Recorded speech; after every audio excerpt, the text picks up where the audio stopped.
तो इसकी धारिता का सूत्र क्या होता है वो जान लीजिए। C बराबर होता है 4 pi epsilon not Guna R, जहां R क्या है, इस वाले गोले की त्रिज्या है। क्या है भाई साहब, इस वाले गोले की त्रिज्या है। ध्यान से सुनिए, इस वाले गोले की त्रिज्या है। अगर मान लिया जाए ये संधारित्र अच्छा नहीं रहा, क्योंकि ये संधारित्र सही से धारिता ग्रहण मतलब ज्यादा आवेश ये रख नहीं पाता था, पृथ्वी के बराबर भी। डेप्थ में हम नहीं जाते हैं, लेकिन क्या है कि पढ़ाते पढ़ाते आदत सी हो गई है तो डेप्थ में चला जाता है।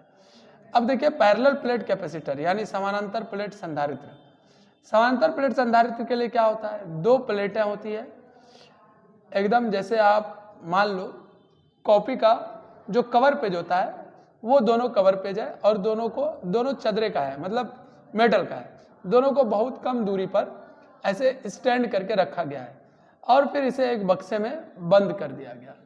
इसे ही बोला जाता है संधारित्र। क्या बोला जाता है, संधारित्र। और एक पर प्लस क्यू आवेश होता है तो दूसरे पर माइनस क्यू आवेश होता है। खैर, इस संधारित्र की धारिता का सूत्र होता है C बराबर एप्सिलॉन नॉट A बटे D।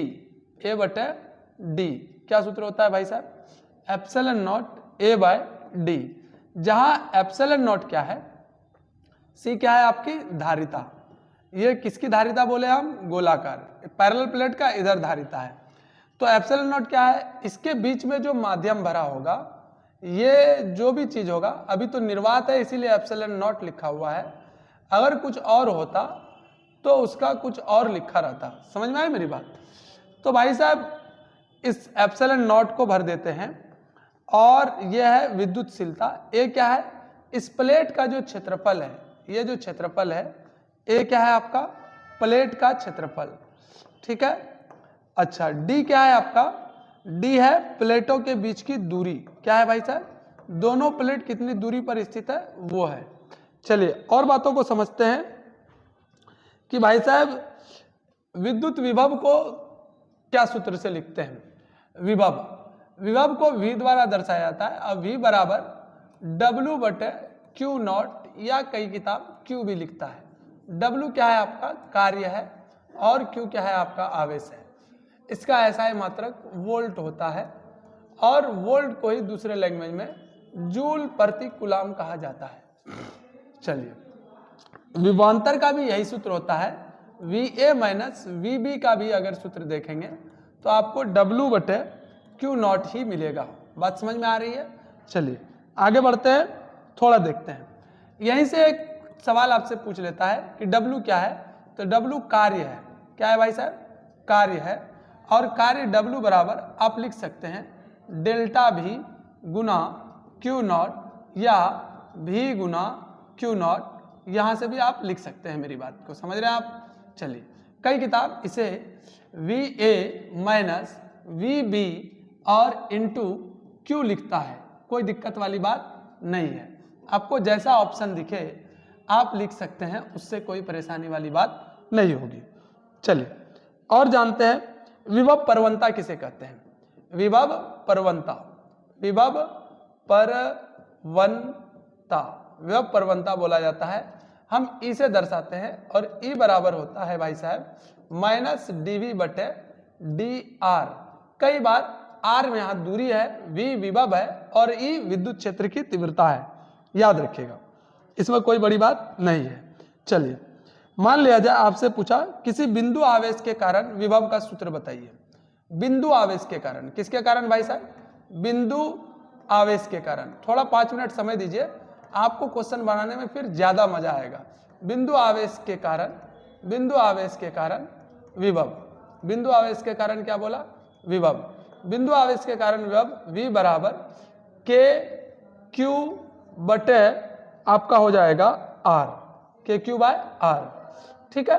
ये बेसिक फॉर्मूला है और जब ऐसा कुछ आते जाएगा हम उस बेसिक फॉर्मूले से आगे की तरफ बढ़ते जाएंगे। फिलहाल क्वेश्चन की तरफ बढ़ते हैं, है ना। क्वेश्चन पर आते हैं और क्वेश्चन का डील करते हैं। क्वेश्चन क्या कहता है, ध्यान से सुनिए। 12th MCQ,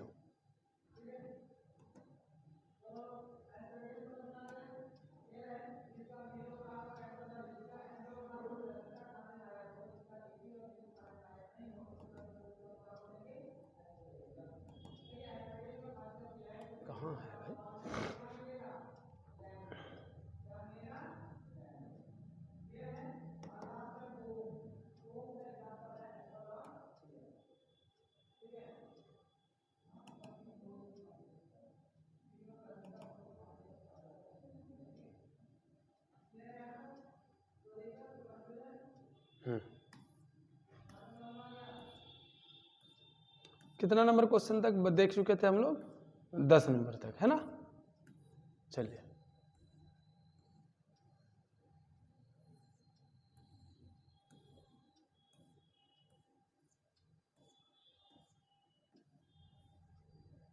ठीक है, 11 नंबर क्वेश्चन ध्यान से देखिए। 11 नंबर क्या कहता है, सुनते हैं। किसी विद्युत द्विध्रुव के विद्युत क्षेत्र एवं विभव दूरी r के साथ किस प्रकार परिवर्तित होता है? ध्यान से सुनिए। विद्युत क्षेत्र में द्विध्रुव का जो सूत्र होता है वो सूत्र होता है भाई साहब 2kp/r³, जनरल सूत्र। और विभव का जो सूत्र होता है वो होता है kp/r²। यानी ये दूरी के साथ व्युत्क्रमानुपाती तो होता है। कौन? तीव्रता, विद्युत क्षेत्र की तीव्रता, और ये विभव का सूत्र है। पर 1/r³ के साथ होता है और ये 1/r² के साथ होता है। यानी तीव्रता क्यूब पर निर्भर करता है, विभव r² पर निर्भर करता है। कौन सा है? विद्युत द्विध्रुव के विद्युत क्षेत्र। तो पहले विद्युत क्षेत्र है फिर बाद में विभव है, तो पहले विद्युत क्षेत्र बाद में विभव। हालांकि यहां पर भी लिखा हुआ है सेम आंसर, पर इस आंसर में क्या दिक्कत है, विद्युत क्षेत्र के सामने में r² आ जा रहा है, तो ये गलत हो जाएगा। इसीलिए डी करेक्ट ऑप्शन है। समझ में आई मेरी बात? ठीक है, डी नंबर करेक्ट ऑप्शन। चलिए आगे बढ़ते हैं और क्वेश्चन नंबर 12 ध्यान से सुनिए। विद्युत आवेश 100 माइक्रोकूलम, विद्युत आवेश 100 माइक्रोकूलम, विद्युत आवेश 100 माइक्रोकूलम,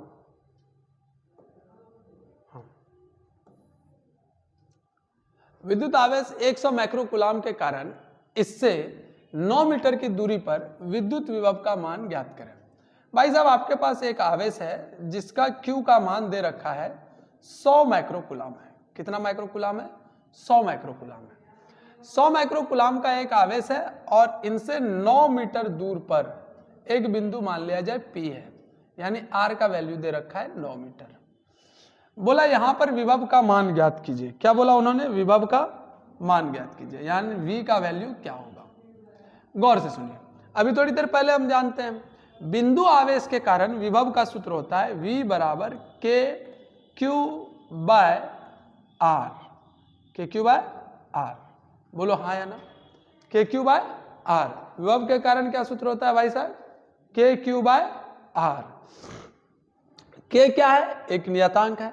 हाँ, कई किताब आपको यह भी लिख कर दे सकता है कि Q/4πε0 into R, this is V। ये भी करेक्ट है। क्यों? क्योंकि K का मान ही होता है 1/4πε0। ये K का मान है बालक। ठीक है मेरे भाई? अब ध्यान से समझिएगा, आपको Q किस में दिया हुआ है? माइक्रोकूलम में। क्या ये सही आवेश है? नहीं। क्यों नहीं सही आवेश है? क्योंकि इसकी मात्रा जो है, जो मात्रक है वो गलत है। इसके मात्रक को सही करने के लिए 10 का पावर -6 से गुना करेंगे तो माइक्रोकूलम जो है वो कूलम में बदल जाएगा। दूरी का मात्रक ठीक दिया हुआ है। अब बैठा लो इस सूत्र पर। हाँ, तो इस वाले सूत्र पर बैठाने से अच्छा है इस वाले पर बैठाइए। दोनों सेम ही है पर इस पर बैठाइए। K का मान 9 गुना 10 का पावर कितना होता है बालक? 9। Q का मान 100 गुना 10 का पावर -6 बाय R का मान 9 मीटर। 9 से 9 गया, यहाँ 10 का पावर 9 है, यहाँ 10 का पावर 9 और ये वाला 1 1 2 पावर। तो इसका मतलब ये हो गया सर जी कि ये वाला गौर से समझिएगा, इसका मतलब ये हो गया सर जी कि ये वाला जो है 10 का पावर 9 तो है ही, इंटू 10 का पावर 2 भी है और इंटू 10 का पावर -6 है। हल करने पर पता चलेगा 9 2 11 में से 6 गया तो 10 का पावर कितना बचेगा? 5। देखो ये प्लस में है तो इसीलिए इसको जोड़ दिए, ये माइनस में है तो घटा दिए। पावर सेम है तो 10 को 10 रहने दिए, तो 10 का पावर 5 वोल्ट होगा। बोलो चमका या नहीं चमका? C number is correct option. अब आपको क्या करना है? अब आपको करना है सर जी इससे रिलेटेड कुछ क्वेश्चंस बनाने हैं। क्या क्वेश्चंस आपको कमेंट करना है? चलिए ध्यान से सुनिए। मान लिया जाए पहला क्वेश्चन 12 नंबर को HW में आपको कमेंट करना है। मान लिया आपके पास 30 माइक्रो कूलाम का एक आवेश है और इस 30 माइक्रो कूलाम के आवेश से कितना दूरी पर 9 सेंटीमीटर की दूरी पर आपके पास एक बिंदु P है जहां विभव का मान ज्ञात करना है और साथ में आपको बिंदु P पर क्या करना है? विभव का मान ज्ञात करना है और इसी P बिंदु पर विद्युत क्षेत्र की तीव्रता E का मान भी ज्ञात करना है और कमेंट करना है। दूसरा क्वेश्चन ध्यान से सुनिए। आपके पास मान लिया जाए Q बराबर 16 गुना 10 का पावर माइनस 15 कूलाम का एक आवेश है जिससे 20 सेंटीमीटर की दूरी पर, कितना सेंटीमीटर की दूरी पर? 20 सेंटीमीटर की दूरी पर एक बिंदु P है जहां पर हमें सेम क्वेश्चन E बराबर क्या होगा और V बराबर क्या होगा ये ज्ञात करके आपको कमेंट करना है। ठीक है, चलिए छाप लीजिए रोक करके। Thank you. अब ध्यान से सुनिए। विद्युत विभव V एवं विद्युत क्षेत्र तीव्रता E में संबंध आपको हम पहले भी बोले थे। विद्युत विभव और ये वाला क्वेश्चन बहुत बार पूछा गया है। आपको विभव प्रवणता याद होगा। आपको हमने क्या बोला? E बराबर सूत्र होता है dV/dr। बोले थे कि नहीं बोले थे? माइनस साइन का मतलब आपको दिशा वो बताता है कि क्या हो रहा है। यहाँ पर माइनस प्लस नहीं लिया है ऑप्शन में तो घबराने वाली बात नहीं है, आप भी शांत रह जाइए। क्या इसको इसके साथ मल्टीप्लाई करेंगे तो E गुना dr बराबर dV हो जाएगा। हाँ, कई जगह पर dr ना लिख करके dV बटे dx लिख देता है तो उसमें भी डरने जैसी बात नहीं है। ठीक है, कोई दिक्कत? चलिए, तो ये वाला आपके पास आंसर आ गया कि भाई E इंटू डी आर बराबर क्या हो जाएगा आपका? E इंटू डी आर बराबर dV। बात चमका? तो ये वाला करेक्ट ऑप्शन है। सही है, ठीक है। आगे बढ़ते हैं और अब ध्यान से सुनिए आगे क्या क्वेश्चन है। पारावैद्युतांक एवं विद्युत प्रवृत्ति के बीच संबंध। ये तो रटा रटाया क्लास में है जी क्वेश्चन। क्या ऑप्शन होगा? ए नंबर। क्या होगा? ए नंबर करेक्ट ऑप्शन है। चलिए आगे बढ़ते हैं, आगे देखते हैं क्वेश्चन क्या है। विद्युत विभव का विमीय सूत्र क्या है? चलिए, अगर आपको नहीं आता है निकालने के लिए विद्युत विभव का विमीय सूत्र तो मैं बता दे रहा हूं कैसे निकाला जाता है। ध्यान से सुनिएगा। विद्युत विभव को V से दर्शाते हैं। V बराबर हमने सूत्र बताया W बटे Q होता है। अच्छा, तो आप W किसको कहते हैं? जूल को। जूल के बदले में हम लोग विमीय सूत्र क्या लिखते थे? M1L2 T का पावर -2। Q क्या है? यानी Q का विमीय सूत्र होता है AT। देख लीजिए, M1L2 T का पावर यहाँ 1 आया और यहाँ भी 1 तो -3 हो जाएगा, A का पावर -1 हो जाएगा। मिला लो आंसर, कौन सा करेक्ट है? ML2 T का पावर खुला रहने देना, गेट जब जाएगा तो खोल के जाएगा। तो ये वाला आपका करेक्ट ऑप्शन हो जाएगा। चलिए, बी नंबर इसका सही ऑप्शन है। हमने तरीका भी आपको सिखा दिया। आप किसी भी तरह के विमीय सूत्र अगर निकालने की कोशिश करेंगे तो आप निकाल सकते हैं। समझ में आई मेरी बात? धारिता का विमीय सूत्र क्या होता है ये आपके होमवर्क पर छोड़े कि आप बताइए, कि पहले कमेंट करके बताइए कि धारिता का विमीय सूत्र क्या होगा। क्या बोला मैंने? धारिता का विमीय सूत्र क्या होगा। आपको जल्दी से बताना है कि भाई साहब धारिता का विमीय सूत्र क्या होगा। धारिता का विमीय सूत्र क्या होगा। चलिए, करेक्ट ऑप्शन अगर बता दिए तो अच्छी बात है, नहीं बताए तो क्या ए होगा, क्या ए होगा, क्या ए होगा। हम तरीका बता सकते हैं। सी का विमीय सूत्र अगर निकालना है, C is equal to formula होता है, आप पढ़े होंगे, Q is directly proportional to V। Q is equals to C V, C is equals to Q बटे बी। चलिए क्यू का विमा सूत्र AT, क्यू का विमा सूत्र AT, V का विमा सूत्र निकाल लीजिएगा। V का विमा सूत्र अभी निकाले क्या, वही था क्या? हाँ, तो वहां से V का विमा सूत्र निकालिएगा। V का होता है विमा सूत्र अभी आपको सिखाए वहां से, और ये वाला पुट कीजिएगा, आपको आंसर मिलेगा ये m1 L का पावर -2 T का पावर 4 A का पावर 2। Good job. चलिए पृथ्वी का विभव शून्य माना जाता है क्योंकि पृथ्वी एक अच्छा चालक है भैया। इसमें तो कितना भी, ये एक ऐसी धरती माता है, इसके पास अनंत इलेक्ट्रॉन है, ओशियन ऑफ इलेक्ट्रॉन भी बोला जाता है इसको, फ्री इलेक्ट्रॉन के बारे में। हाँ, तो कौन सा? बी नंबर करेक्ट ऑप्शन है। चलिए, यदि किसी समानांतर पट्टिका संधारित्र की दो पट्टिकों के बीच की दूरी, क्वेश्चन क्या है, 2 गुना कर दिया जाए। हम पहले भी ये वाला बात बता चुके थे आपको कि भाई इनसे रिलेटेड क्वेश्चन को ध्यान में रखा जाए। क्या रखा जाए?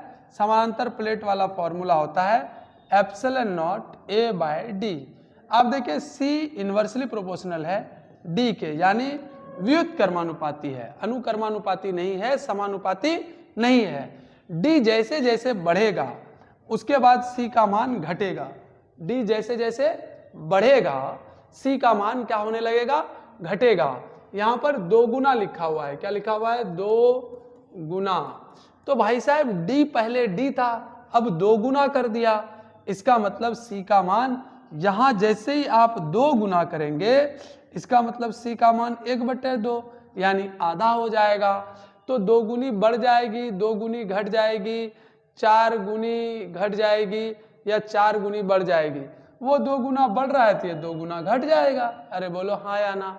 यानी 1/2 हो जाए, 1/2 हो जाएगा, है ना। चलिए क्वेश्चन देखें, यदि किसी समानांतर पट्टिका संधारित्र की 2 पट्टिकाओं के बीच की दूरी आधी कर दी जाए। आधी कर दिए भाई साहब, इस बार पट्टी के बीच का दूरी क्या बोला मैंने क्वेश्चन में, वो ढक गया है। क्या कर दिया मैंने? आधी कर दी। क्या कर दी भाई साहब? आधी कर दी। तो D का मान आधा, D का मान क्या किया आपने? आधा। तो C का मान क्या हो जाएगा? देखो मैंने क्या बोला था अभी, C = 1/d है। D का मान आपने D/2 किया तो ये 2 कहाँ चला जाएगा? ऊपर चला जाएगा। इसका मतलब C कितना गुना हो जाएगा? 2 गुना हो जाएगा। कितना गुना हो जाएगा? 2 गुना हो जाएगा। 2 गुना बढ़ेगा कि घटेगा? अरे भाई पट्टी की दूरी को घटा रहे हैं तो C का मान क्या? उल्टा होगा, बढ़ जाएगा। C का मान क्या हो जाएगा? उल्टा होगा, बढ़ जाएगा। हाँ, अगर क्षेत्रफल के बारे में पूछता कि क्षेत्रफल 2 गुना कर दिया है मैंने, तो भाई साहब C का मान भी 2 गुना हो जाता। अगर क्षेत्रफल आधा कर दिया है मैंने तो C का मान भी आधा हो जाता। क्षेत्रफल 1/10 गुना कर दिया है मैंने तो C का मान भी 1/10 गुना हो जाता।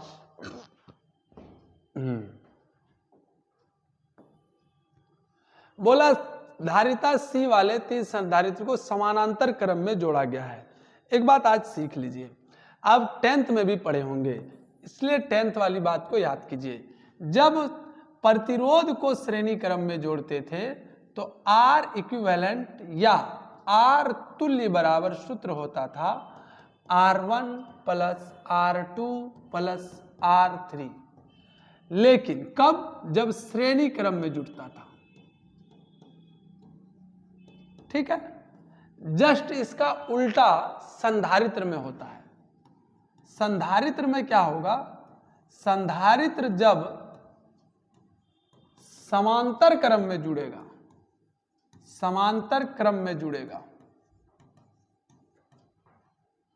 तब C इक्विवेलेंट यानी C तुल्य बराबर होगा C1 + C2 + C3।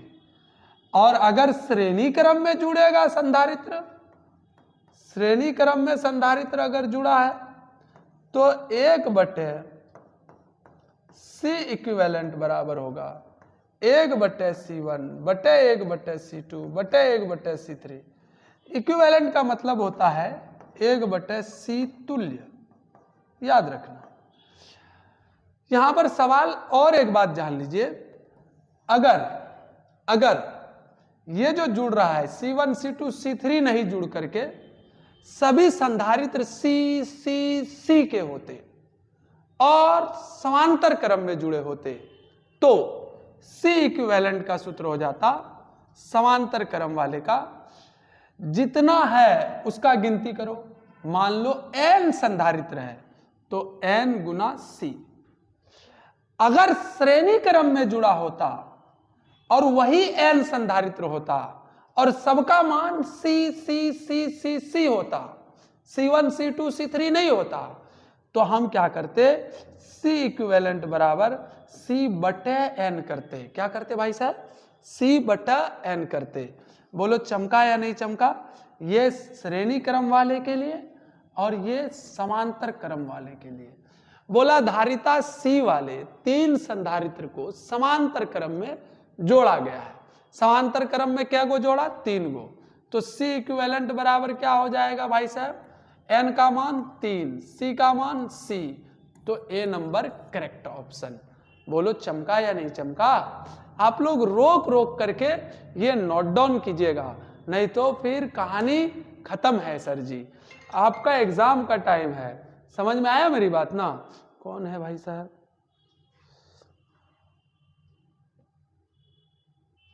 हाँ हेलो हेलो, बोलो ना। हाँ क्लास में आओ ना, ऊपर आओ ना।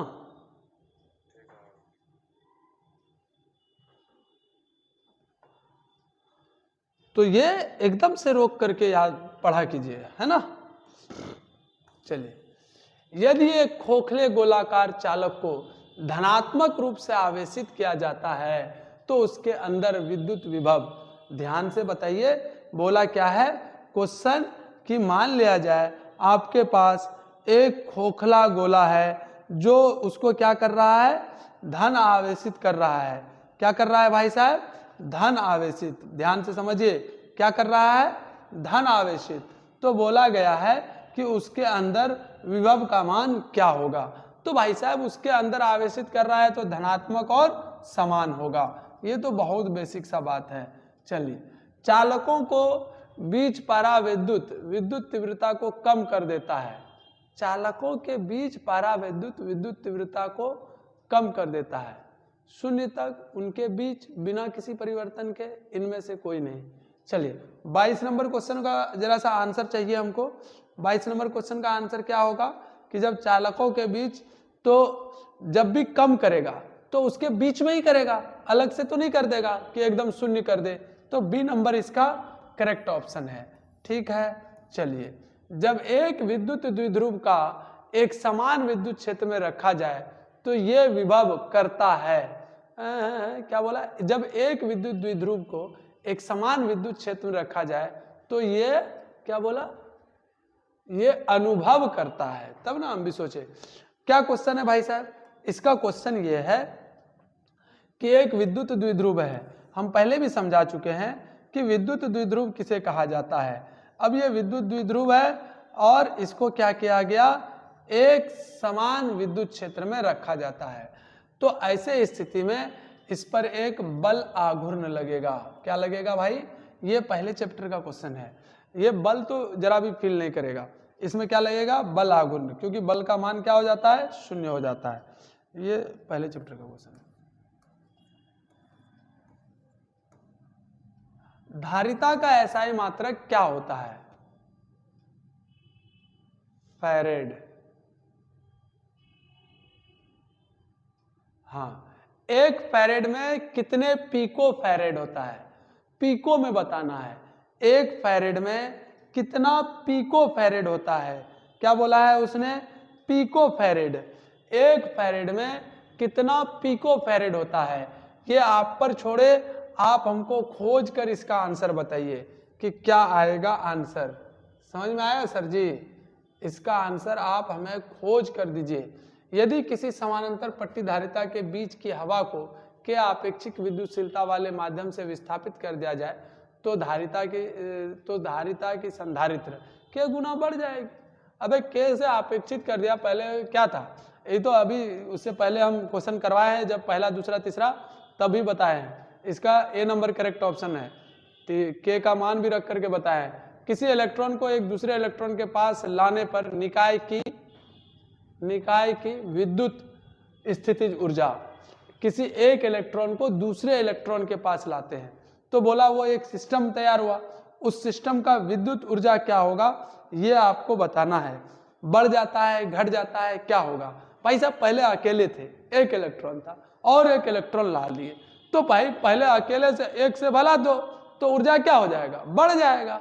क्या हो जाता है, बढ़ जाता है। ठीक है, किसी संधारित्र का मूल उपयोग क्या है। संधारित्र का मूल उपयोग है ऊर्जा एवं आवेश संचय, या सिर्फ आवेश संचय या ऊर्जा संचय। ये आप बताइए, जब संधारित्र हम लोग पढ़ते हैं तब हम लोग क्या पढ़ते हैं, संधारित्र को किसके लिए इस्तेमाल किया जाता है। मान लिया जाए पंखा में आप लगाते हैं, कंडेंसर के नाम से आप जानते हैं, वो कैपेसिटर है, उसे संधारित्र कहा जाता है। एक्चुअल में क्या होता है, पंखा जब रुका होता है उसे पहली बार चलाने के लिए, आप भी चलाते होंगे साइकिल, या साइकिल रुकी हुई साइकिल में जब पहली बार पैडल मार रहे होते हैं तब आपको ज्यादा एनर्जी लगाना होता है।